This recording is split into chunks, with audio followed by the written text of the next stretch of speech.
Your neighbors are going to turn you in. The ones that you have barbecues with, the ones that you say hi to when you take out the garbage, they're going to turn you in. Even some of the ones that you think, no, they would never, I trust them, they're going to turn you in. If you say in America, and I'm right, that we are becoming a Christian nationalist fascist dictatorship, it's not the police that you have to worry about.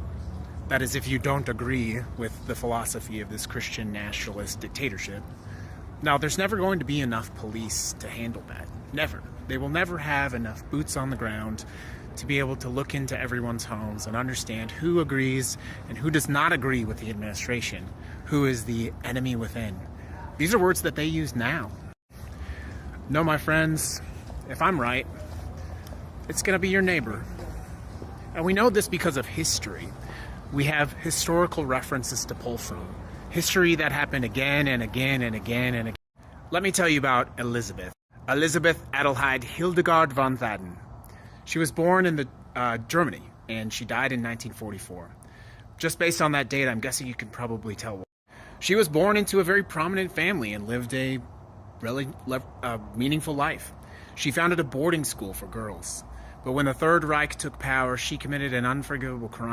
She spoke out against the Nazis. And obviously that got her on the radar of the Gestapo. So this was But Elizabeth never ostensibly out in the open did anything that was technically a crime. Then Thadden began to enroll children at her school that were forbidden by the German government. She eventually had to flee her boarding school and went back to Germany, and she joined the Red Cross as a nursing assistant. Then Elizabeth began providing food stamps to people in hiding. She began to assist people that were trying to flee the country. She either underestimated how dangerous this was, or she blatantly disregarded her own safety. She also belonged to something called the Solf Circle, a resistance movement. But it turned out that at one of these meetings, a neighbor, a doctor, was actually an informant for the Gestapo, and he turned her in. In July 1944, she was sentenced for this treason, for these treasonous acts, things that you would never imagine. Can you see yourself helping someone running from a dangerous government? Can you see yourself giving food, comfort, aid to people suffering? 10 weeks later, she was gone, unalived.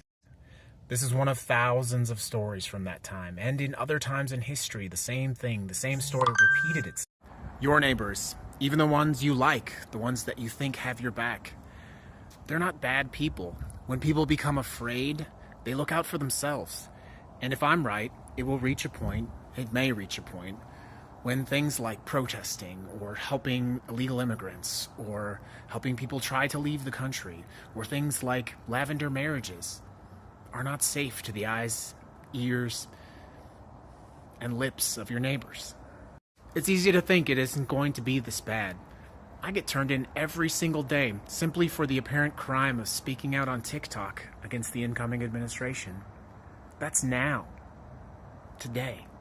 I know it's hard to think about, but if this does become a fascist Christian nationalist dictatorship, and you decide to fight for your freedoms, you have to understand no one is coming to save you. And it may not be the police or the military that comes for you. It may be your neighbor who turns you in.